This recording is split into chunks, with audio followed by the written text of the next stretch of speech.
Tô começando a transmissão, tá?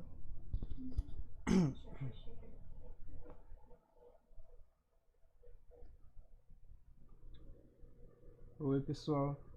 A gente está ao vivo para uma transmissão de uma aula de revisão extraoficial do curso de Matemática Computacional, da disciplina de Matemática Computacional do curso de Ciência da Computação da UFC em Crateús, tá bem? E como a gente havia acordado, o tema de hoje é cálculo, tá bom? E hoje a gente vai revisar a parte de hoje a gente vai revisar o conceito de derivada. Na última aula de revisão de cálculo, a gente revisou o conceito de limite e na continuidade, dando continuação a essa revisão, hoje é a vez da gente revisar a operação de derivada, tá bem? Então vamos, já tem 2 pessoas na live. O áudio tá bem para vocês? Como é que se encontra o áudio?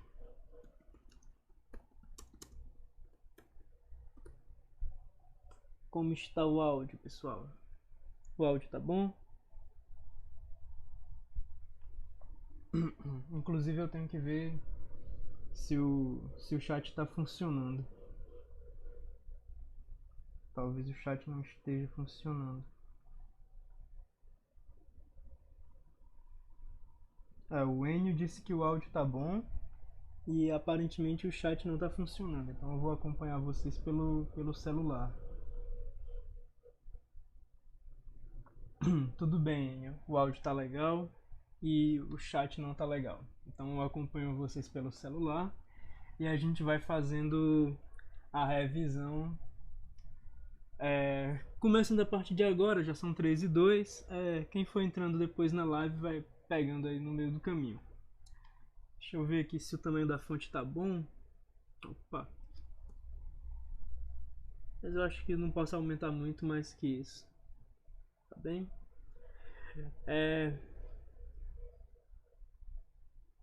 Pronto. Então, parece que na seção de derivado, o James Stewart ele é mais objetivo do que ele é na seção de limites.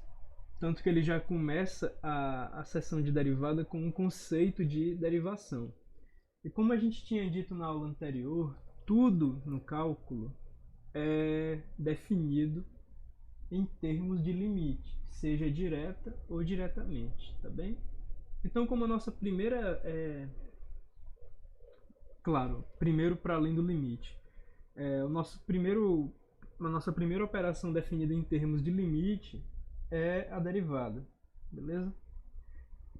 E a derivada, você pode encarar ela como a taxa de crescimento de uma função em um certo ponto. Ou, se você preferir considerar uma função e a derivada dessa função como uma outra função, então você tem que a derivada de uma função f é uma função que descreve o comportamento de crescimento da função f em seu domínio, tudo bem? Fazendo uma analogia com a física, já que o conceito de derivada ele se torna mais evidente na física, se você tem uma função de posição em relação ao tempo, né? Ou seja, você tem uma função s que te diz a posição de um certo objeto em um dado instante de tempo, a derivada dessa função s de posição ela vai ser a taxa de crescimento da posição.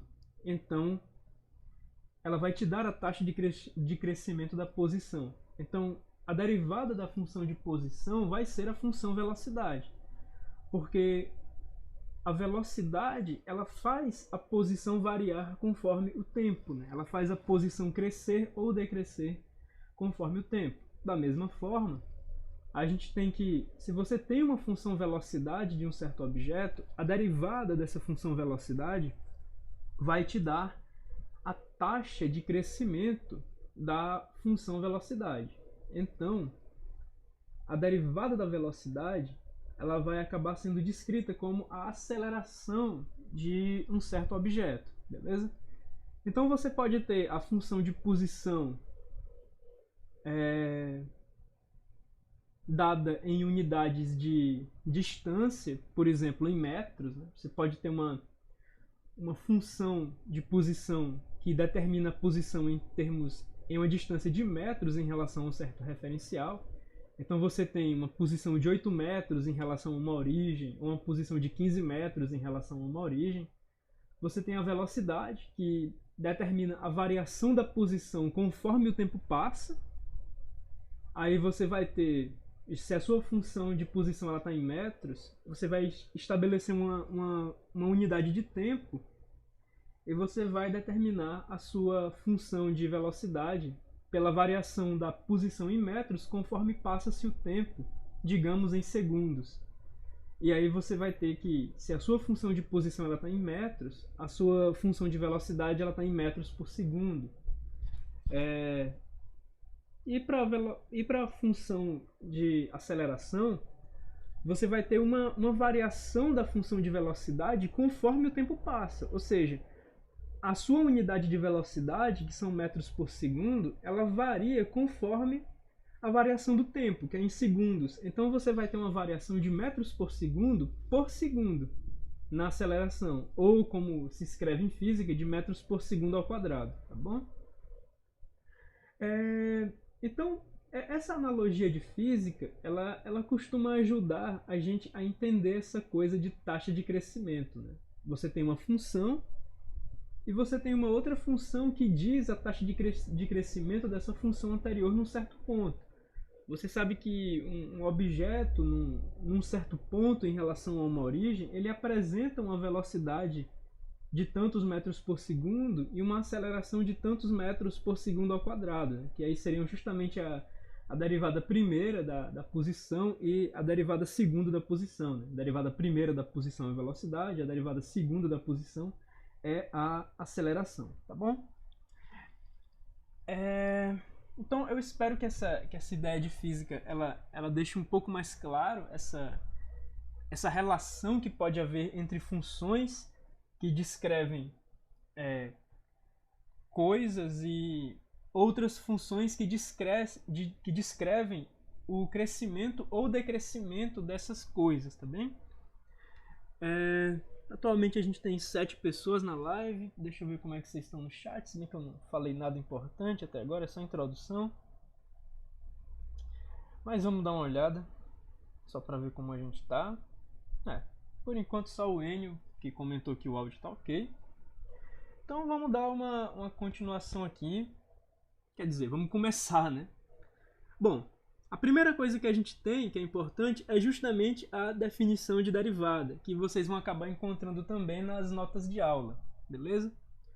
E o que isso quer dizer, cara? Se você, por um instante, nessa f', se você ignorar o limite, vamos por um instante ignorar o limite e considerar que esse h é uma quantidade qualquer, beleza? É um número qualquer. Então, o que você está fazendo aqui nessa expressão, sem considerar o limite, o que você está fazendo nessa expressão é verificar a diferença, você está calculando a diferença de FA mais H e FA, ou seja, você está na parte de cima aqui do numerador, você está verificando o quanto que a função variou, certo? O quanto que a função variou, à medida que você andou H para a direita, você está verificando o quanto que a função variou. E você está dividindo essa variação, pela distância que você percorreu no domínio da função, beleza? Então essa expressão bem aqui, ela te diz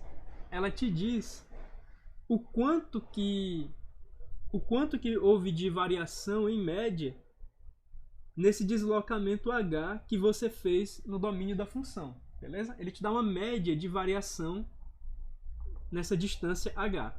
Agora, se a gente considerar o limite, a gente vai ver que esse h ele é muito pequeno, tá bom? Ou seja, esse limite aqui ele está dizendo pra gente o tanto que a função variou, em média, num passo infinitesimal no seu intervalo. O h tende a zero. Esse ponto ele se encontra a uma distância infinitesimal de a, tá bem? E a gente está dividindo essa diferença de valores por essa distância infinitesimal. Então, esse limite ele dá para a gente a noção do quanto a função variou, em média, à medida que houve esse deslocamento infinitesimal no seu domínio, tá bem? Então, a derivada, ela, digamos, ela tenta trazer para a gente essa noção de taxa de crescimento instantânea, né?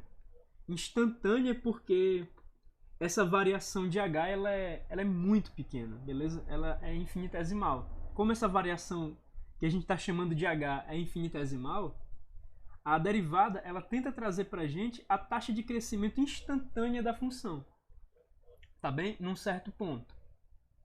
Então a gente pode interpretar esse limite com essa ideia, que isso aqui está representando uma taxa de crescimento instantânea da função em um certo ponto A. Tudo bem?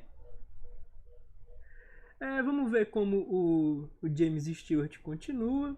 Ele apresenta uma outra definição de derivada que é bastante comum. Aqui você está fazendo... Essa definição de derivada ela é análoga à anterior, porque aqui você está fazendo o quê? Se você novamente considerar só essa expressão bem aqui, você vai estar calculando a diferença entre fx e fa e dividindo essa diferença de variação pela distância a que x se encontra de a, tá bem? Então isso aqui, essa expressão, ela te dá a variação média da função quando você vai do ponto A até o ponto X, tá bem? E o limite, ele faz com que essa variação seja instantânea, ou seja, ele faz com que essa variação ela seja calculada para os pontos que se encontram a uma distância infinitesimal de A, tá bem? Então, novamente, a gente tem essa noção de que, com essa outra definição, que é equivalente à anterior, com essa outra definição bem aqui, equivalente à anterior, a gente novamente tem que a derivada ela está dando para a gente uma noção de uma taxa de crescimento instantânea da função, quando você considera pontos x que se encontram a uma distância infinitesimal de a. Você tem isso bem aqui, né? Quando x tende a A, quando x está arbitrariamente próximo de a, tá bem? Então a derivada ela vai, independente da definição que você escolha, eu prefiro a definição com h, porque eu acho ela mais clara, ela vai direto ao ponto. Essa noção de derivada, ela te dá isso, ela te dá uma taxa de crescimento da função que é instantânea, tá bom? Então, antes de eu entrar aqui nos exemplos, eu vou dar uma olhada como a gente está no chat, se existe alguma dúvida em relação a isso. Deixa eu dar uma olhada aqui. Por enquanto não. Por enquanto está tudo bem.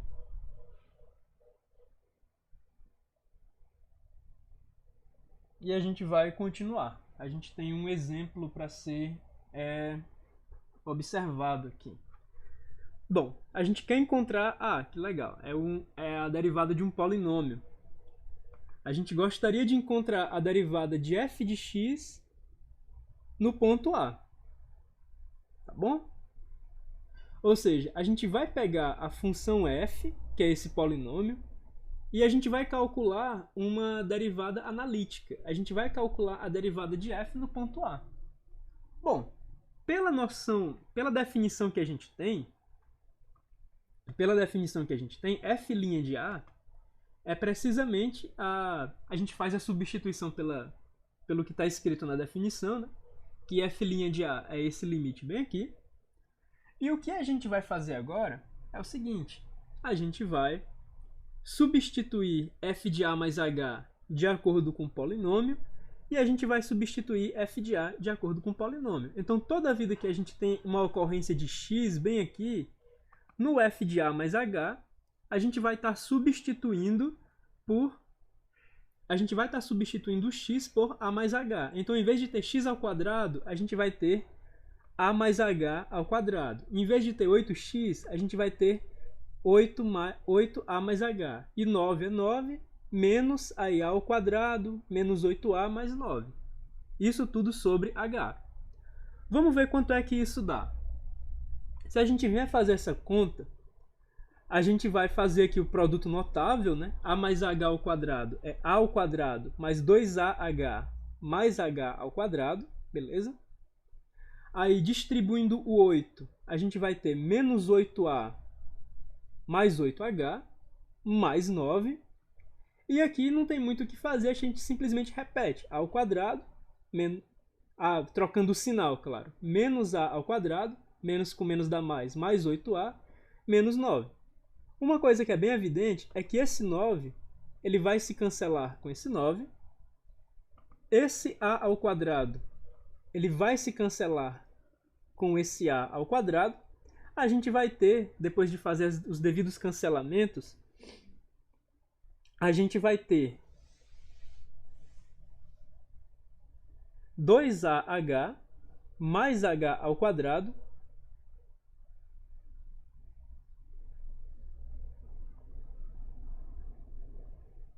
onde vai parar esse a? Aí esse menos 8a foi cancelado com esse mais 8a, aí menos 8h, aí o 9 foi cancelado com esse menos 9, o a ao quadrado foi cancelado com outro a ao quadrado e o 8a também foi cancelado com 8a.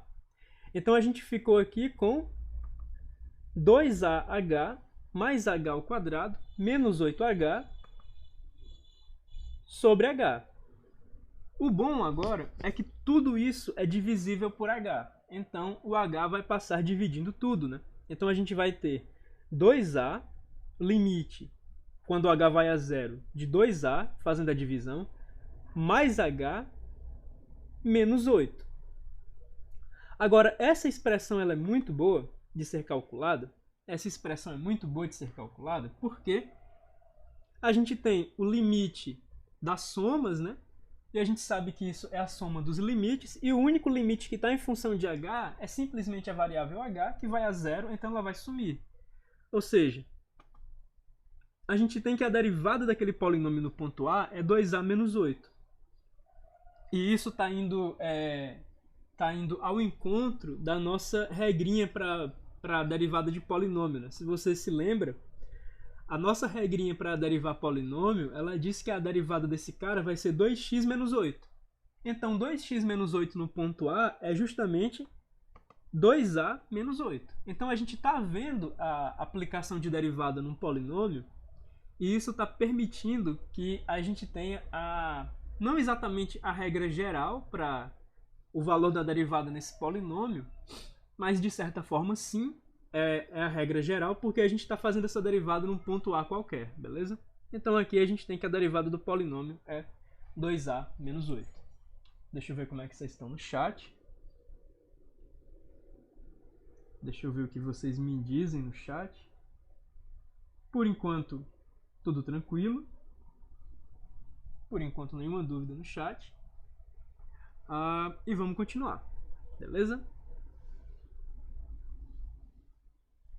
Aqui a gente voltou para ter uma parte mais introdutória de derivada, que seria interpretar uma derivada como a inclinação de uma tangente, né? Bom, eu acredito que isso não é muito difícil de você imaginar, tá bom? Se você conhece um pouco de geometria, você vai ter essa noção de que se você está numa curva e você pega um ponto dessa curva para entender o crescimento instantâneo dessa curva, meio que você vai sair pela tangente nessa curva, né? Porque você vai estar considerando, olhando só para aquele ponto, como a taxa de crescimento iria te levar para outros pontos naquele espaço. Só que como você está considerando só a taxa de crescimento num certo ponto e não o crescimento da função da curva, você vai acabar possivelmente saindo pela tangente, ou seja, a taxa de crescimento do ponto que vem logo em seguida vai ser outra, e você vai estar travado com uma taxa de crescimento de um certo ponto. Então, naturalmente, você vai tangenciar a curva, né? Você vai estar tangenciando aqui essa curva, saindo, crescendo mais que ela, porque basicamente o que ocorre nesse ponto bem aqui é que a taxa de crescimento dos pontos que vem logo em seguida, ela vai decrescendo. E se você considera apenas a taxa de crescimento desse ponto como uma constante, você vai calcular uma reta de pontos baseado nessa taxa de crescimento, mas essa reta ela diverge da função porque a função vai tendo uma taxa de crescimento que vai diminuindo, enquanto você meio que está considerando nesse ponto uma taxa de crescimento que você está levando adiante como se ela fosse se manter na função, né? Essa taxa de crescimento ela fosse manter-se na função, mas ela não se mantém, a taxa de crescimento da função diminui e, portanto, você acaba tangenciando o gráfico da função, tá bom? Isso acontece tanto quando você considera movimentos para frente, como você considera movimentos para trás, tá bem? A gente tem um outro exemplo aqui. E bem, isso vai acabar sendo interpretado como essa conta, a tangente desse ângulo, né? A tangente do ângulo agudo desse triângulo bem aqui, a tangente desse ângulo, ela vai ser calculada como o cateto oposto, né? Que é a diferença de FA mais H menos FA, sobre o cateto adjacente. Aí, à medida que esse H vai a zero, você vai estar calculando a tangente, né, desse ângulo agudo de um triângulo que está considerando pontos que estão a uma distância infinitesimal do ponto de interesse, beleza? Então esses dois gráficos eles mostram basicamente isso, tá bem? A gente continuando aqui, aí ele vai ter um exercício de geometria analítica, que é encontrar a equação da linha tangente à parábola y igual a x ao quadrado menos 8x mais 9 no ponto 3 menos 6.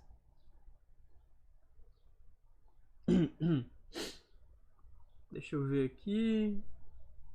Ah, tá. Tem relação com o exemplo anterior. Ele vai estar querendo que você encontre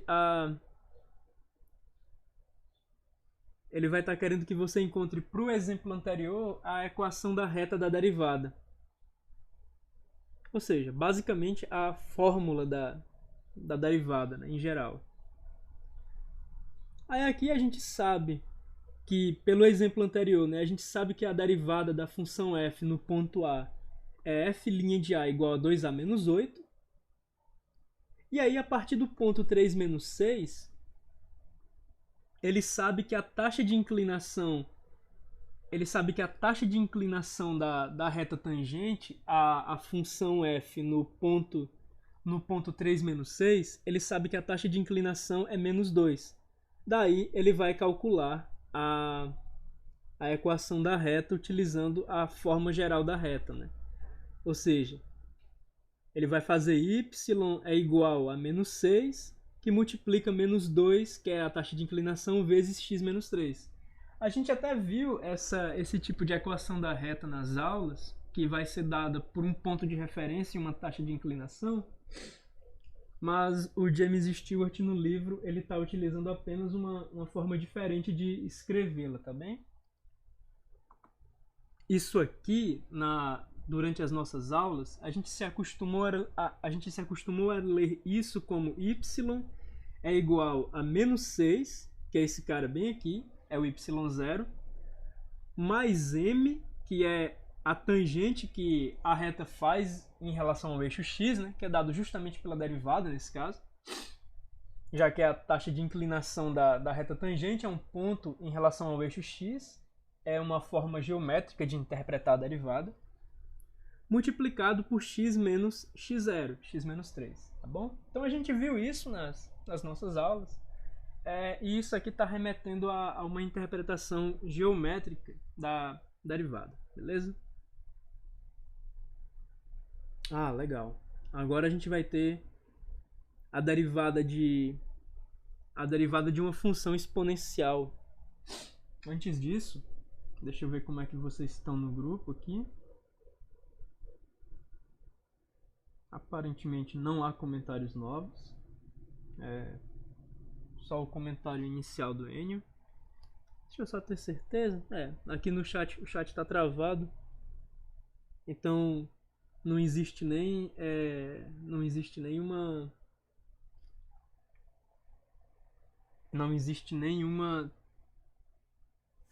preview nem chat. Aliás, será que a live não caiu, cara? Bom, aparentemente a live não caiu. Aparentemente tudo tá rolando numa boa. Só a minha preview que não tá legal.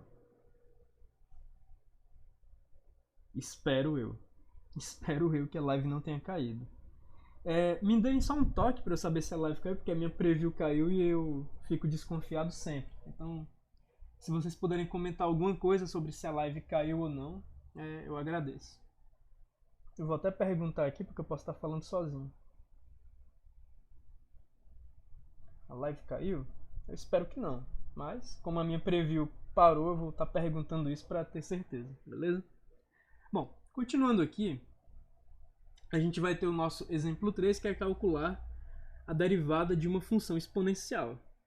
Bom, ele vai estar dando duas formas de você fazer isso. A primeira é pela definição, a segunda é interpretando a reta tangente, quer dizer, a inclinação da reta tangente à função exponencial em algum ponto. Eu vou estar preferindo me concentrar no cálculo da derivada no ponto zero, utilizando a definição, beleza? E a gente vai ter o seguinte, a gente vai ter f' de zero, vai ser a substituição f de a mais h, mas o a é zero, né? Então a gente vai ter f de h menos f de zero sobre h. O f de h é 2 elevado a h, o f de zero é 2 elevado a zero, é 1. Aí a gente vai ter 2h menos 1 quando h vai a zero.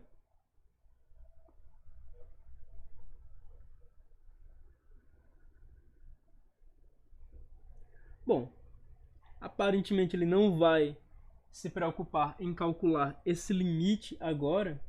Então o que ele está fazendo é computando esse limite por aproximação. Ele está verificando que os limites laterais coincidem para 0,693. E isso vai ser o logaritmo natural de 2, salvo engano. Vamos ver o que ele diz a respeito. Aparentemente ele ainda não falou a respeito disso ser o logaritmo natural de 2. Mas tudo bem.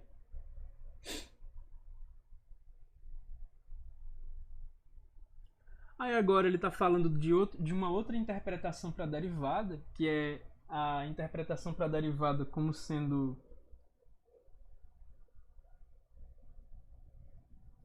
beleza, live tá ok.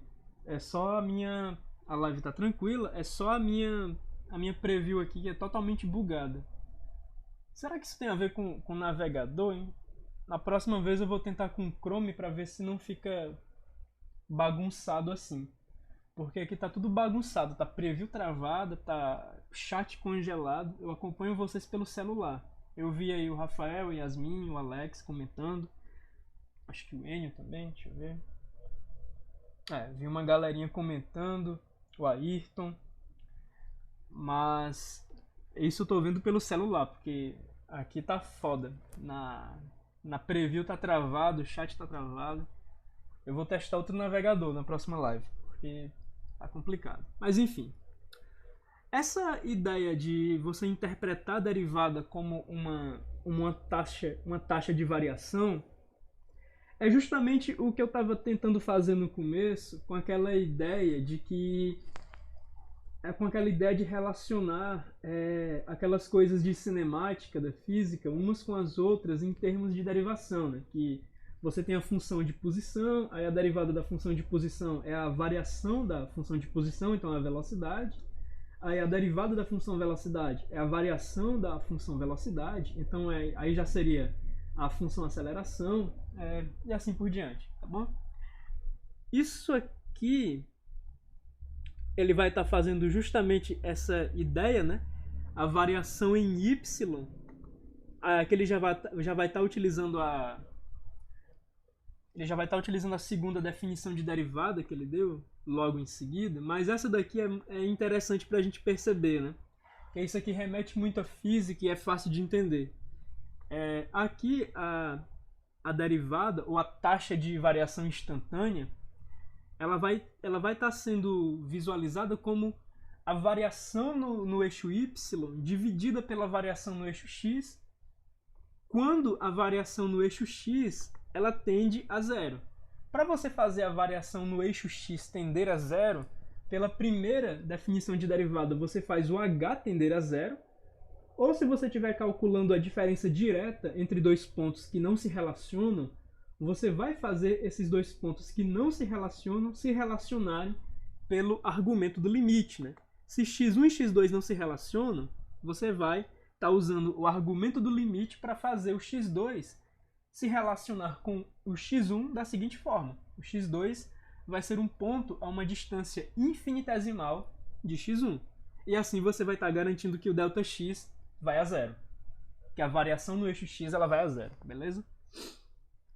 Como eu tinha falado um pouco disso no começo, deixa eu ver se ele vai dar exemplos. Ele está explicando, né, essa ideia de taxa de variação para ser derivada.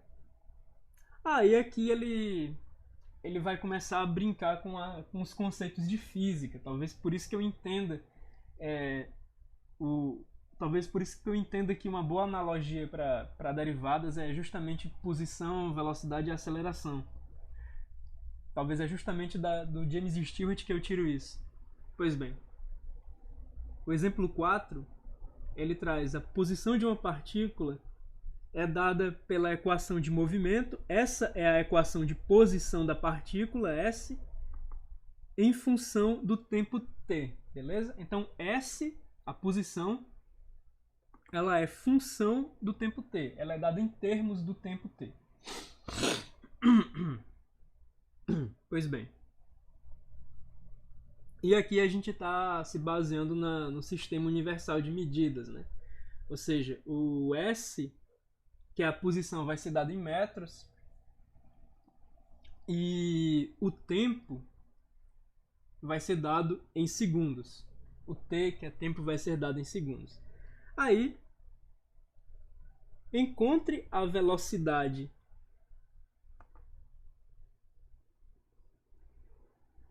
após 2 segundos. Tá bom. Então vamos fazer isso.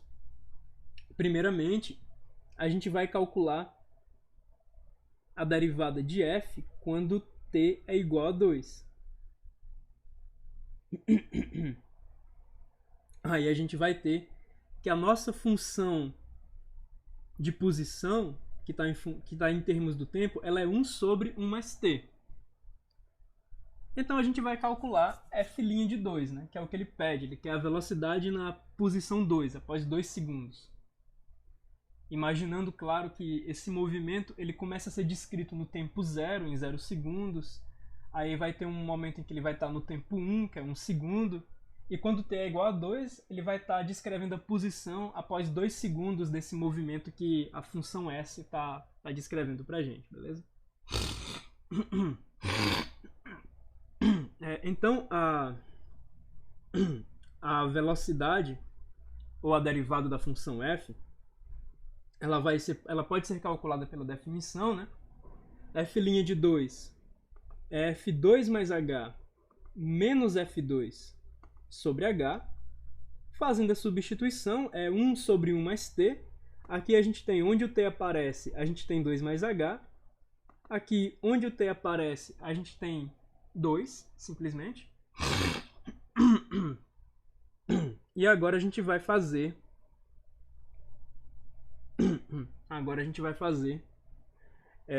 essa conta, né? Simplificando aqui, a gente tem 1 mais 2h, a gente tem 1 sobre 3 mais h, e na outra a gente vai ter simplesmente 1/3. Então é 1 sobre 3 mais h menos 1/3. Para fazer essa subtração, a gente pega o a gente vai calcular um termo comum dos denominadores. Tipicamente você pode fazer isso pelo MMC, pelo mínimo múltiplo comum. Ou se você não se importar muito com isso, você pode multiplicar os dois denominadores, vai estar tudo bem. Então você vai estar pegando um múltiplo comum, não necessariamente é o menor.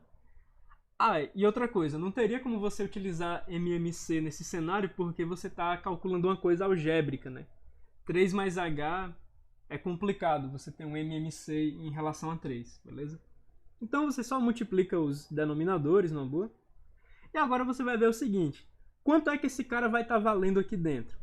Se aqui nessa fração ele era 1 quando o denominador era 3 mais H, nessa fração nova, o denominador é 3 vezes maior. Então esse cara vai ser 3 vezes maior no numerador novo, beleza?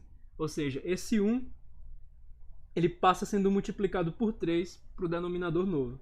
Assim como esse 1, esse menos 1 na verdade, ele passa sendo multiplicado por 3 mais H no numerador novo. Então a gente tem na nossa fração nova 3 menos 3 mais H sobre 3 vezes 3 mais H. Aqui em cima, a gente vai ter menos H sobre 3 vezes 3 mais H, tudo isso sobre H. Quando a gente faz essa divisão de frações, isso aqui é uma fração dividido por H sobre 1, né? A gente vai pegar esse H sobre 1 e vai fazer essa divisão multiplicando esse cara aqui de cima pelo inverso de H sobre 1. Então a gente vai ter esse cara bem aqui multiplicado pelo inverso de H sobre 1 multiplicado por 1 sobre H. Então aqui a gente obtém uma expressão equivalente para o limite, né? Repetindo o cara aqui de cima, mas claro, cancelando os 3, vai ficar menos H sobre 3, que multiplica 3 mais H, multiplicado por 1 sobre H, o menos H vezes 1 dá menos H, e aqui o H do 1 sobre H, né? Ou seja, esse cara bem aqui, ele já está representando o produto de 3 vezes 3 mais H, com o denominador do 1 sobre H, beleza? Então aqui a gente concluiu a divisão de frações. Tendo concluído a divisão de frações, a gente vai perceber que esse H aqui de cima, ele cancela com esse H aqui de baixo. Então a gente vai ter que ser o limite de menos 1 sobre 3 vezes 3 mais H. Quando o H... Agora, isso aqui é o limite da divisão, certo? Como isso é o limite da divisão, a gente vai olhar para o denominador. Se o denominador não vai a zero, e nesse caso ele não vai, porque vai ser, quando H vai a zero, 3 vezes 3 mais H vai a 9. Se o denominador não vai a zero, então o limite da divisão é a divisão dos limites. A gente já percebeu que o limite do denominador não vai a zero, porque quando H vai a zero, essa expressão ela vai ser igual a 3 vezes 3 mais 0. E isso vai dar 9, beleza? Então, você pode ficar numa boa com o valor 9 aí embaixo. Como esse limite da divisão é a divisão do limite, claro, porque o denominador não vai a zero, aí a gente vai ter o limite de menos 1 é uma constante, é só 1 mesmo. Na verdade, é menos 1, só que o menos está aqui fora da fração. E o limite quando H vai a zero de 3 vezes 3 mais H é 9, como a gente já havia percebido. Então, a gente tem calculado que a aceleração da função... desculpa, a aceleração não. A velocidade após 2 segundos, ou justamente o valor da derivada f no ponto 2 segundos, ele é menos 1 sobre 9, e isso vai dar menos 1 sobre 9 metros por segundo. E a velocidade... olha só que interessante, ele faz uma distinção entre velocity e speed, né? Quando ele calcula velocity, ele está calculando a velocidade com sinal, ou seja, a velocidade com sinal, ela te diz se o cara está indo para frente ou para trás. E quando ele fala de speed, ele está falando só de velocidade sem direção. Ele está falando de velocidade em termos absolutos. Aí ele pega o módulo da derivada. Não sabia disso, não lembrava disso. Quer dizer, eu acho que eu não lembrava porque eu não sabia. Mas fica até uma lição, né, para inglês aqui. Velocity é a velocidade com direção. Então, velocity é uma velocidade que pode ter sinal. E speed é o módulo da velocidade. Speed é a velocidade sem considerar a direção. Interessante. Eu não sabia disso. Agora eu tô sabendo. E eu espero que vocês também. Agora vamos continuar aqui. O nosso exemplo 5 parece ser muito longo. Eu vou pular o exemplo 5 porque ele aparentemente é muito... Ele é muito enraizado numa nomenclatura aí, num problema e tal. E ele parece ser longo demais. Então eu vou preferir fazer exemplos mais curtos, tá? Deixa eu ver se o exemplo 6 é um desses. Não, o exemplo 6 ele também é um daqueles caras muito enraizados numa nomenclatura, num problema, tal, interpretação.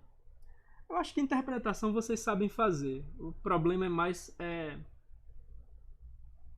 a questão de utilizar de entender as fórmulas, né? Mas isso aqui também vai demorar, porque isso aqui é muito enraizado numa nomenclatura, num probleminha que ele descreve e tal. E a gente tem uma seção de exercícios. A gente não tá nem com 1 hora de live, então com certeza não tá bom. A gente vai continuar. Aí tem alguma coisa aqui para escrever tangentes. A derivada como uma função. Legal. Tudo bem. A derivada como uma função. Bom, a sessão anterior, então... Aliás, deixa eu ver como é que vocês estão pra gente não ficar baldeando muito aqui. Deixa eu ver como é que vocês estão. Vocês estão ok? Pois bem, bora continuar.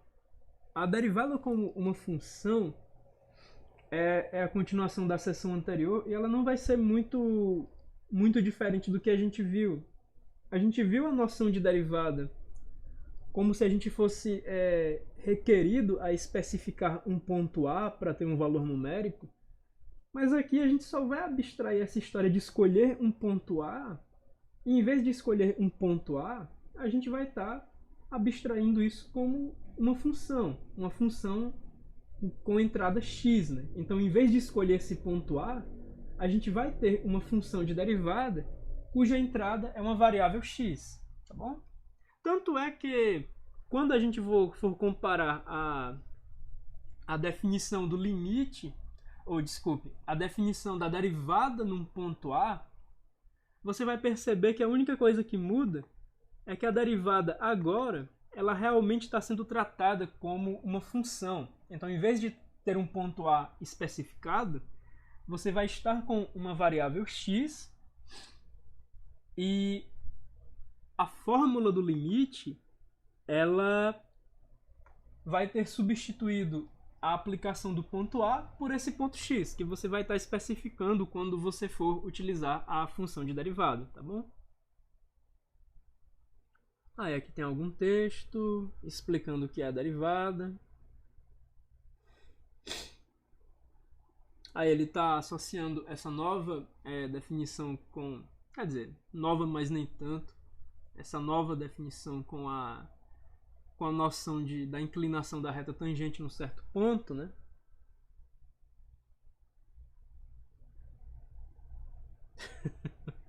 Que coisa tosca, velho. Ele tá falando aqui, a função f' é chamada a derivada de f porque ela foi derivada a partir de f com as operações, com a operação de limite na equação 2. Não sei não. Não gosto muito dessa nomenclatura, mas se realmente for isso, então daria para ter um nome bem melhor para derivada. Mas tudo bem. Aí aqui ele está mostrando um gráfico de uma função f. Ele está pedindo para a gente utilizar esse gráfico da função f para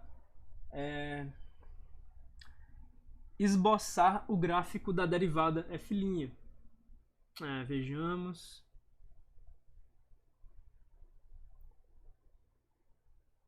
Bom, ele está pegando alguns pontos interessantes nesse gráfico, né, que são justamente os pontos de máximo e mínimo local. Ó. Aqui nesse ponto A, ele pegou um ponto com derivada zero. E esse ponto ele tem derivada zero porque ele é, digamos, o fundo de um vale da função. Localmente, ele é um mínimo da função. Né? Se você olhar para essa região que eu estou selecionando, ele é um mínimo. Esse ponto B, ele é um máximo local da função e novamente ele tem derivada zero.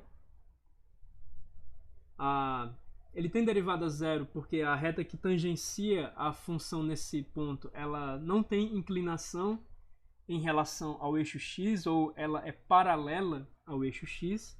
De toda forma,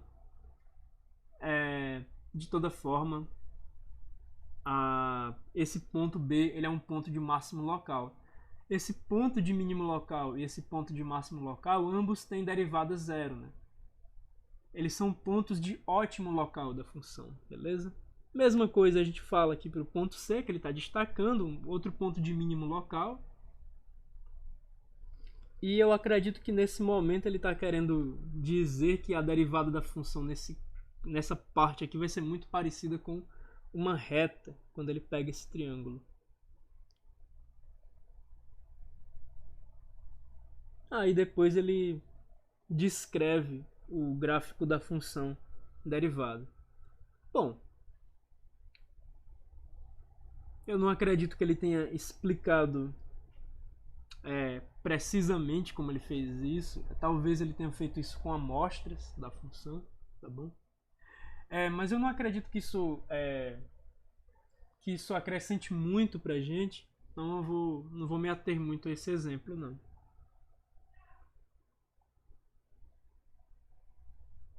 Se uma função é definida por uma tabela de valores, ou seja, se você tem apenas uma amostra da função e não a função, então você pode criar uma amostra da derivada. Isso é interessante. Isso é muito interessante até pelo nosso contexto, né? Porque a gente está abordando matemática computacional e a gente está em matemática computacional e vez por outra a gente fala, cara, talvez você não tenha a função f, talvez ela seja tão difícil de computar que você tenha apenas amostras da função f no seu domínio, mas você não tenha uma descrição clara da função f, ou ela não seja trivial de descrever. Daí a gente tem uma amostra da função. Esse exemplo é muito interessante porque ele vai mostrar para a gente como se calcula uma derivada por amostra a partir de uma função na qual a gente tem amostras, tá bem? Deixa eu ver como é que vocês estão aqui no chat. Dar uma pausa para ler o chat. O chat está ok por enquanto. Então vamos lá. Vamos tentar aqui. Olha só, esse exemplo caramba, é um exemplo grande. Mas eu acho que esse vale a pena a gente seguir, porque ele utiliza uma tabela como uma amostra da função, né? Então, a função Bzão, ela dá a população da Bélgica no tempo t. A tabela na esquerda nos dá valores, digamos, que foram tomados no meio do ano para a função Bt. Então a gente tem valores que são bienais, né? É uma tabela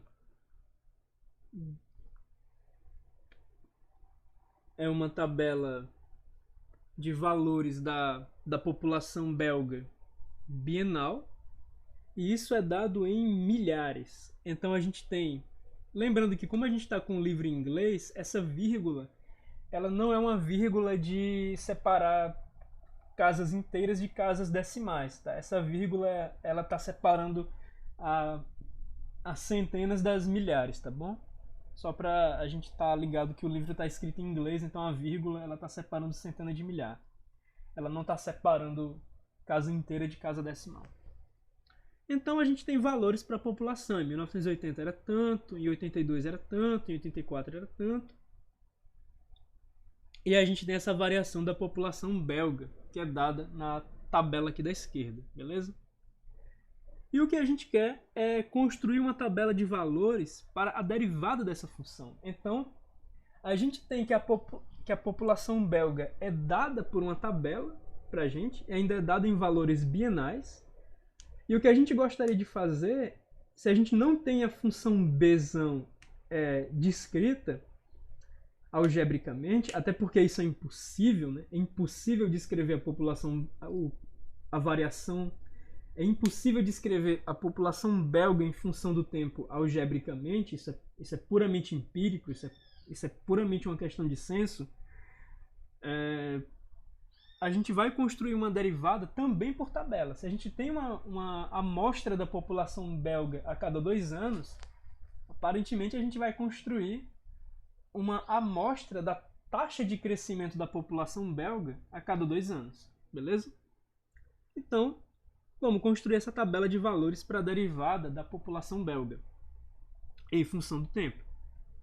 Nós assumimos que não vai haver flutuações bruscas, né? Inclusive, vamos parar um pouco aqui para ver o inglês, porque esse wild é meio que selvagem, né? Você pode falar de um animal selvagem, wild animal, mas aqui esse wild, ele não está querendo dizer que as flutuações são selvagens, tá? Ele não está querendo dizer que as flutuações não são bichinhos domésticos.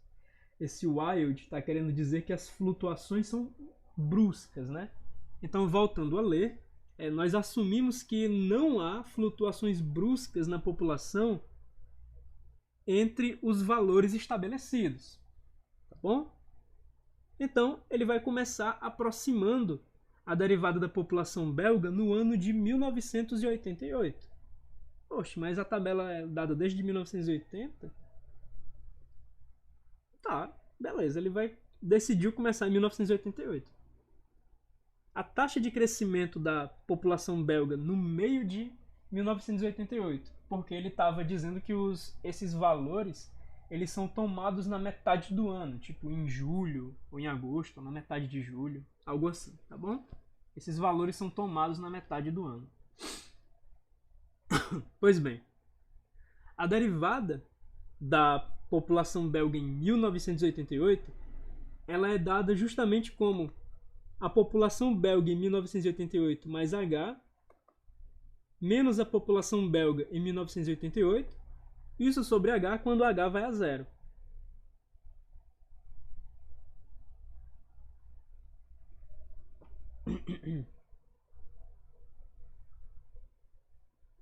Então ele meio que tirou o limite, porque aqui ele está ciente, repara bem, ele está ciente de que como ele não tem a função B descrita algebricamente, ele está ciente de que a derivada ela não vai poder ser calculada com exatidão. Então o que ele fez? Ele já está pegando aqui o sinal de aproximação, beleza? Ele já está admitindo que ele não vai conseguir calcular de maneira exata, até porque a função ela não nos é dada de maneira algébrica, é uma função dada por amostra, tá bom? E o que ele está fazendo agora é o seguinte, beleza, então eu vou calcular essa derivada, aproximar essa derivada, e eu vou utilizar valores pequenos de H. Eu não vou mais estar me atendo à definição de limite, porque não faz muito sentido. Eu não tenho como calcular a população belga em 1988 mais H com um H infinitesimal. Isso não faz muito sentido, isso não está na tabela. Então, ele vai começar a pegar valores pequenos de H E infelizmente, ele está de mãos atadas, beleza? Quem está calculando essa derivada dessa função tabular está de mãos atadas. Ele sabe que ele precisa pegar um h pequeno. Agora, qual é o menor h que ele pode pegar? A função, ela tem as suas amostras descritas de uma maneira bienal. Então, você não vai esperar poder calcular essa aproximação de derivada utilizando um h menor que 2, tá bom? O menor h que você pode pegar é a menor variação entre esses anos aqui da coluna de tempo, né? E essa variação ela é constante sempre, ela é sempre 2. Então, infelizmente, o cara que está calculando a pessoa que está calculando essa derivada tabular, dessa função tabular, ela está de mãos atadas. Ela não vai conseguir calcular uma derivada exata. Ela vai aproximar uma derivada e ela vai fazer uma aproximação, digamos, muito grosseira, porque esse h ele não passa nem perto de tender a zero. Ele é muito grande em relação a uma coisa infinitesimal, tá bom? Mas enfim, é o que dá para fazer. Então, ele vai admitir grosseiramente que uma boa aproximação para... E não é boa, pode ter certeza disso. Ele vai admitir que uma boa aproximação para a derivada da população belga em 1988 é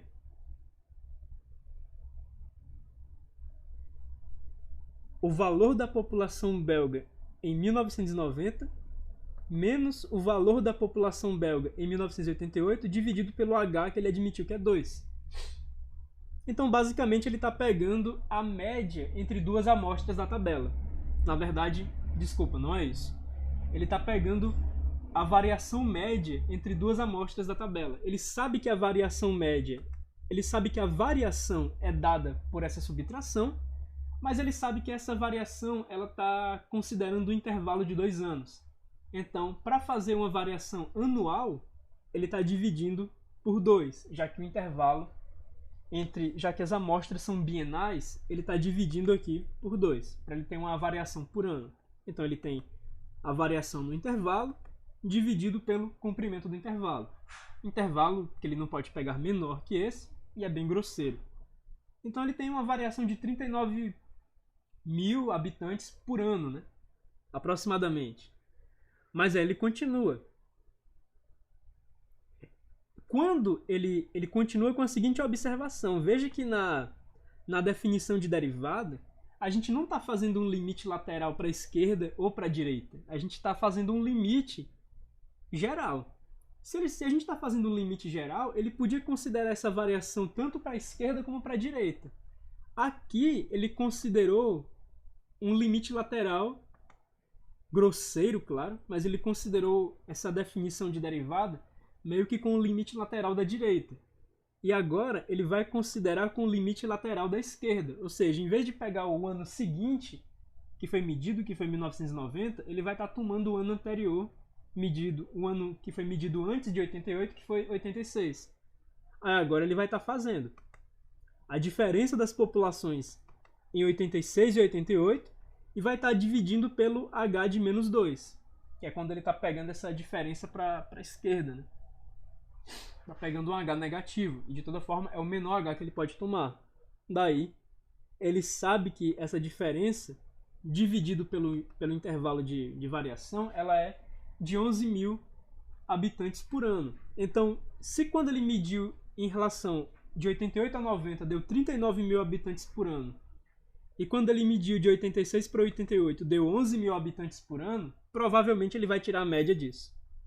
Então é justamente o que ele está fazendo.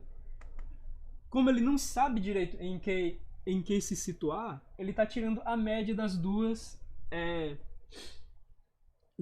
taxas de crescimento, né? Da taxa de crescimento de 88 para 90 e da taxa de crescimento de 86 para 88. Assim, ele consegue ter uma taxa de crescimento aproximada. Ele consegue ter uma taxa de crescimento aproximada para a derivada da função de população da da Bélgica, que é de 25 mil habitantes por ano em 1988, beleza? Daí ele diz o seguinte: isso significa que em 88 a população estava crescendo a uma taxa de aproximadamente 25 mil pessoas por ano. E daí ele vai ter uma poligonal para descrever a taxa de crescimento da população belga, fazendo cálculos similares para outros valores, exceto nos pontos finais da tabela, né? Porque ele não vai poder empregar essa técnica de comparar o crescimento à esquerda e o crescimento à direita e tirar uma média desses caras nos pontos finais da tabela. Aí ele vai plotar esses pontos no gráfico e ele vai fazer uma poligonal nesses pontos, beleza? Ele vai fazer uma funçãozinha aí baseada só em um monte de segmento de reta para descrever a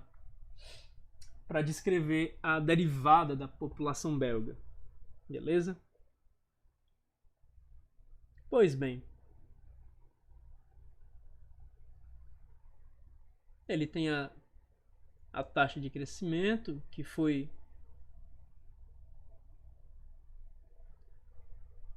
a taxa de crescimento da população belga foi decrescendo, aí teve um boom em 86, caramba, e em 88 também teve outro estouro, pode-se considerar isso aqui um estouro também, de 25 para 38, e depois teve um decrescimento, né, no começo devagar, depois um pouco mais forte, depois um pouco mais forte, um pouco mais forte e por fim um pouquinho mais devagar.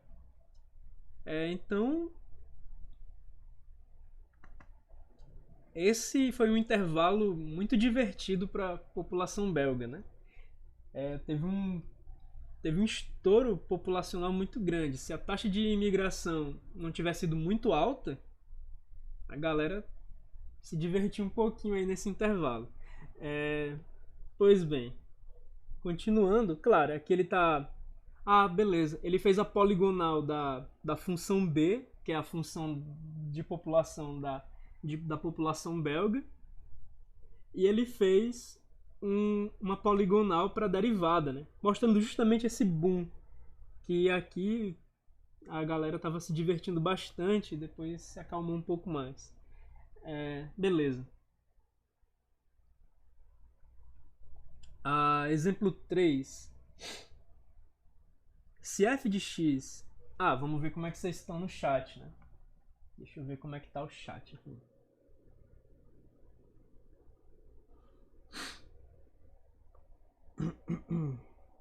Vamos ver o chat. Por enquanto tudo certo. Ninguém com dúvidas.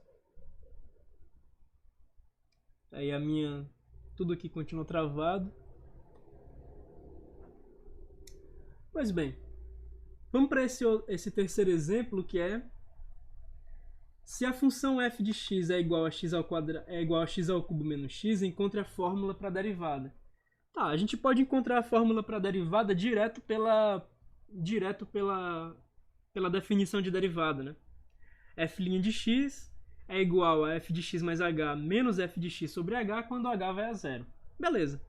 Fazendo a substituição aqui por f de x mais h, a gente vai ter, onde o x aparece, aqui em x ao cubo menos x, a gente vai ter x mais h. Aí vai ser x mais h ao cubo menos x mais h, subtraindo de f de x, que é x ao cubo menos x, simplesmente, tudo isso dividido por h. Então agora é uma questão da gente fazer os produtos notáveis, né? Aqui a gente já tem um produto notável que é um pouco mais complicado, que é o cubo de uma soma, mas de toda forma, se você se lembra se você se lembra do triângulo de Pascal, dos coeficientes binomiais e tal, dos binômios de Newton, você vai conseguir se lembrar dessa expansão aqui como sendo relacionada com esse cara, né? Aí menos x menos h, e no fim menos x ao cubo mais x trocando o sinal. Tá bom. Então aqui você vai ter x ao cubo sendo cancelado com x ao cubo, 3x ao quadrado h não é cancelado com ninguém, mais 3xh ao quadrado, mais h ao cubo não é cancelado com ninguém. Aí esse menos x é cancelado com esse mais x. E o menos h desce, tudo isso dividido por h. Agora, olha só que interessante. Novamente, essa divisão vai ser feita dentro do limite mesmo. Porque aqui a gente tem h, h, h e h. Então a gente vai poder simplificar essa divisão numa boa. A gente vai ficar com 3x ao quadrado mais 3xh mais h ao cubo menos 1. Quando o h vai para zero, isso aqui, 3x ao quadrado, é constante quando o h vai para zero, fica só 3x ao quadrado mesmo. Quando o h vai para zero, 3xh vai para zero, some do resultado. H ao quadrado também vai a zero, some do resultado. E o menos 1 é constante quando o h vai a zero. Então aqui a gente vai ter o menos 1. Ou seja, a derivada desse cara, que era x ao cubo menos x, é justamente 3x ao quadrado menos 1. E se a gente for ver aqui no polinômio, né, a nossa regrinha de dizer que a derivada de x ao cubo é 3x ao quadrado e a derivada de x é 1, no caso menos x menos 1, a gente vai ter justamente que o que a gente aprende como uma regrinha para fazer derivada de polinômio surge a partir da definição de derivada, beleza? Não é uma coisa mágica. Isso é uma consequência da definição de derivada. Aqui a gente vai ter uma que é um pouquinho mais complicada, mas vai sair de toda forma. Deixa eu ver o chat, como é que a gente está no chat. Vamos ver aqui o chat. Por enquanto, nenhum comentário a mais no chat. Então vamos continuar. Mais um exemplo, né? A gente tem f de x igual a raiz de x menos 1 e a gente quer encontrar a derivada de f. Só que dessa vez tem uma coisinha a mais. Será que a derivada vai estar bem definida em qualquer ponto? Aí a gente vai ter que ver isso. Pode ser que hajam pontos em que a derivada não esteja bem definida, né? Vamos ver. Novamente, né? Pega a definição de derivada e vai substituir f de x mais h. Onde o x aparece, você vai ter x mais h. Então aqui você vai ter raiz de x mais h menos 1 menos raiz de x menos 1 sobre h. Tudo bem. Agora a gente vai ter que fazer uma simplificação. E para fazer uma simplificação bem aqui, a gente vai cancelar essas raízes. Pelo menos as raízes do numerador. Como é que a gente vai fazer isso? A gente vai multiplicar essa expressão por 1. Repara que essa expressão que eu estou destacando aqui, ela é exatamente 1, porque o numerador e o denominador são iguais. No entanto, essa multiplicação, quando a gente multiplicar esse cara por esse cara, a gente vai ter o produto notável, que vai ser o produto da soma pela diferença. E a gente sabe que se a gente tem a mais b que multiplica a menos b, a gente sabe que isso é a ao quadrado menos b ao quadrado. É o que a gente vai ter aqui, ó. A gente está tendo o a ao quadrado, né, menos o b ao quadrado, beleza? A gente fez o produto notável dessa multiplicação bem aqui, tá bem? A menos b que multiplica a mais b. Aí a gente vai ter a ao quadrado que multiplica menos o b ao quadrado, tá bom? A parte de baixo é mais simples, porque na parte de baixo a gente só vai colocar o h multiplicando essa galera. Aí aqui a gente tem o h multiplicando essa galerinha. Vamos ver quanto é que dá a parte de cima. A gente vai ter o x cancelando com x menos x é 0. Aí a gente vai ter o menos 1 cancelando com menos 1. Vai sobrar só o h aqui em cima, né? O x cancela com x, o menos 1 cancela com menos 1, sobrou só o h. Como sobrou só o h e tem um h aqui embaixo, esse h ele vai ser cancelado com esse h e a gente vai ter essa expressão aqui para calcular a nossa derivada.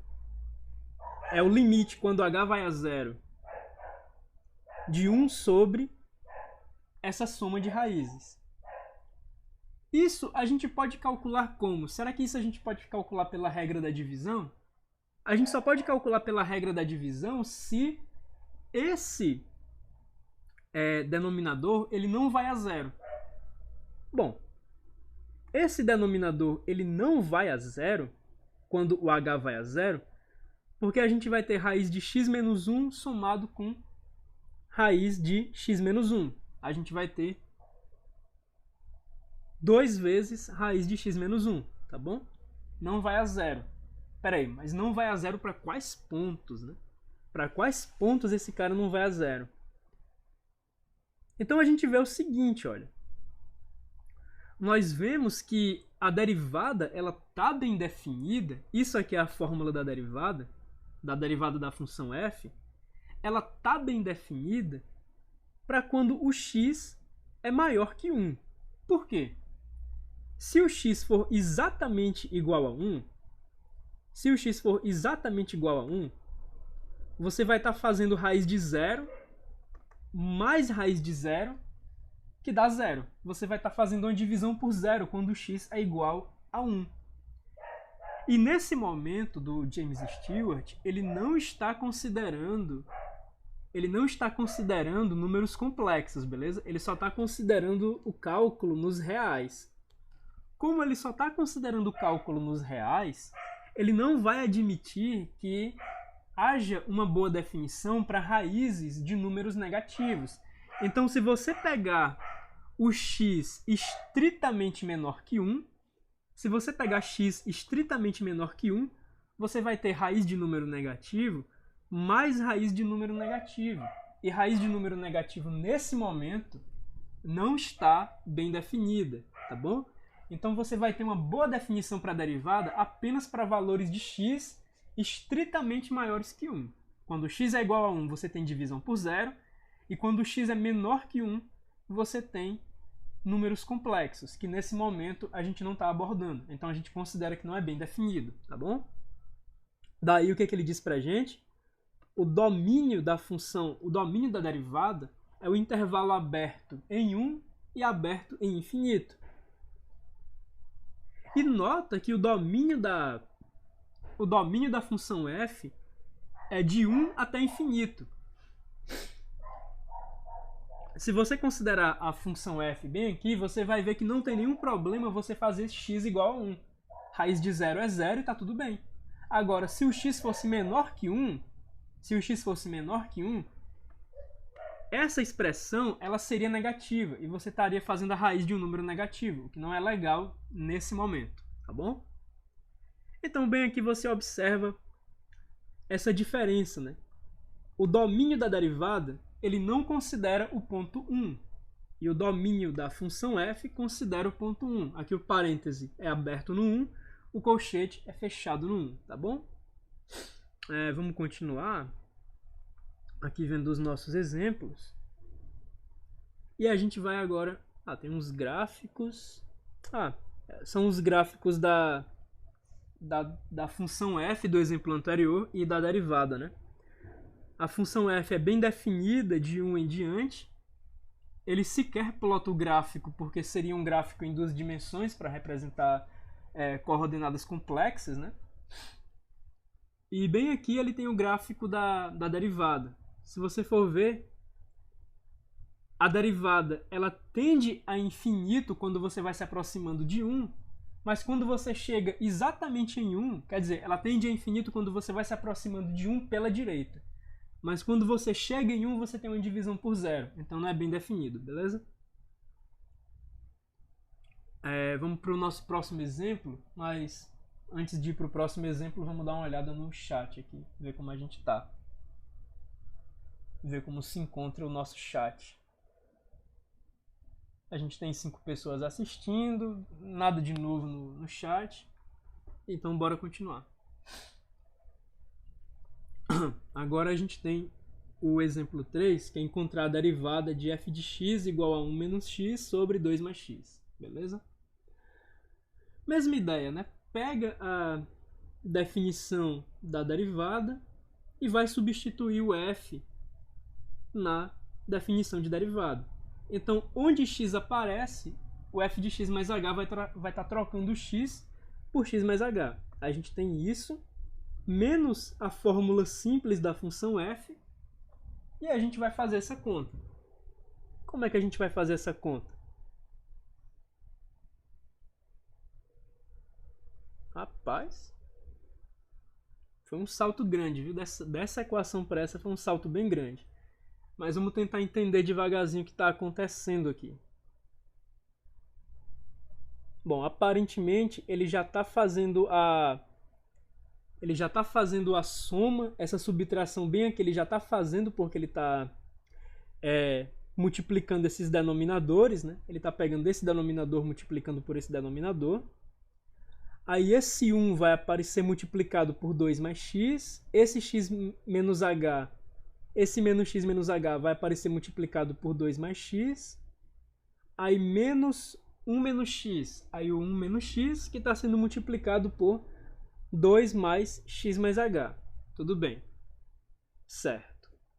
Esse sobre h, ele também já está fazendo como se fosse vezes 1 sobre h. Como ele já está fazendo isso vezes 1 sobre h, aqui em cima vai estar sendo multiplicado pelo 1 do 1 sobre h, e aqui embaixo a gente tem o h da multiplicação do 1 sobre h, beleza? Então esse salto que ele deu, eu espero que tenha dado pelo menos para entender rapidinho como é que funcionou o que ele fez para chegar nessa fórmula, beleza? Aqui eu acredito que ele vai estar fazendo as multiplicações, então ele vai ter 2 menos x, ele vai ter 2 menos 2x menos 2h, e vai estar somando a isso mais x,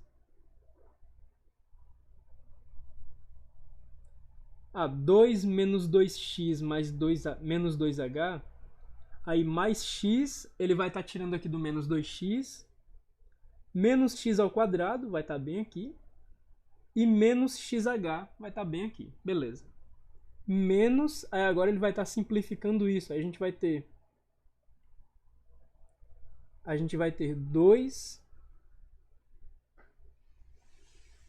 mais x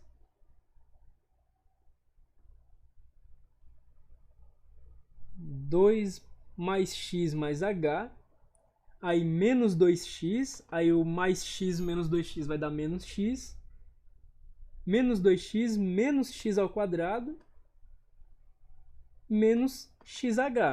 Então agora ele vai poder cancelar um monte de coisa, né? Ele vai poder cancelar esse 2 com esse 2, ele vai poder cancelar esse menos x com esse menos x, ele vai poder cancelar esse menos x ao quadrado com esse menos x ao quadrado, e ele vai poder cancelar esse menos xh com esse menos xh. O que ele vai ter no final? Ele vai ter menos 2h menos h. Ele vai ter menos 3h na parte de cima, a parte de baixo repete. Agora ele vai poder simplificar o h. Como ele vai poder simplificar o h, ele vai ter que isso aqui é menos 3 sobre 2 mais x mais h, que multiplica 2 mais x. Tudo isso quando o h vai a zero.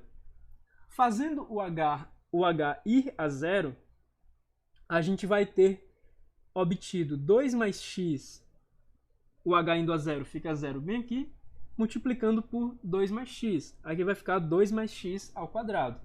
Quando o h vai a zero, você vai ter pelo menos o 2,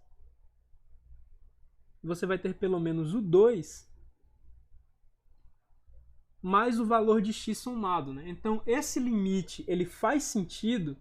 Esse limite faz sentido quando esse denominador não vai a zero. E isso depende do x. Imaginando inicialmente que isso dá certo para qualquer x, a gente tem isso aqui, que é 3 menos, quer dizer, que é menos 3 sobre 2 mais x ao quadrado. Só que a gente sabe que essa derivada não está bem definida para x igual a 2. A derivada não está bem definida para x igual a 2 pela divisão por zero. E se a gente observar bem aqui, a derivada não está... Aliás, para x igual a menos 2, tá? A derivada não está bem definida justamente para x igual a menos 2. Agora, se você vier olhar bem aqui, é justamente nesse caso, quando você tem x igual a menos 2, que você vai ter 2 mais menos 2, vai dar 0. Aí vai ficar um h bem aqui, multiplicando por 2 mais menos 2, que também vai dar 0. E nesse caso, você vai ter que o limite do denominador, quando o h vai a 0 e x é menos 2, Nesse caso, o limite vai a zero e a gente não pode falar que o limite da divisão é a divisão dos limites. Nesse caso, o limite não está bem definido, né? Então, uma forma que ele acabou fazendo foi tirar isso aqui imaginando que dá certo para qualquer x e fica mais evidente que não dá certo para x igual a menos 2 bem aqui. Mas bem aqui a gente já saberia que esse limite da divisão ele não funciona quando o limite do divisor vai a zero. E o limite do divisor vai a zero justamente quando o x é igual a menos 2, tá bom? Aí ele vai dar uma introdução para a notação do Leibniz, beleza? A notação do Leibniz é a notação que eu prefiro utilizar nas notas de aula, porque eu acho que ela fica mais bonitinha quando você passa para derivadas em múltiplas variáveis, para derivada parcial e essas coisas. E essa é a notação que a gente acaba utilizando mais comumente nas notas de aula, beleza? Eu prefiro essa notação bem aqui. Pois bem, aí ele explica um pouco qual é a noção disso aí. Essa noção de você representar a derivada como uma divisão é justamente aquela ideia de que você está computando o quanto que o quanto há de variação no eixo y em relação à variação que você tem no eixo x, tá bom? Então aqui a gente tem aquela ideia representada de uma maneira simbólica, né? Ou seja, essa notação de derivada ela passa bastante a ideia do que é a derivada, mas não pense, por favor, não pense que dy dx é uma fração. dy dx não é uma fração, dy dx é só uma notação, tá bom? É só uma forma de você falar de derivada de maneira que você associe ao símbolo utilizado para representar a derivada a noção de que derivada é uma taxa de variação. É a variação do eixo y dividida pela variação do eixo x, ou é a variação que a função descreve no eixo y dividido pela variação que a função descreve no eixo x. Mas a notação não é uma fração, não é uma divisão, ela só expressa essa noção, beleza? Pois bem. Inclusive ele traz isso bem forte aqui, né? Porque ele está mostrando justamente, olha, a derivada ela é justamente o que ocorre quando você considera uma variação infinitesimal no eixo x. Adorei essa equação.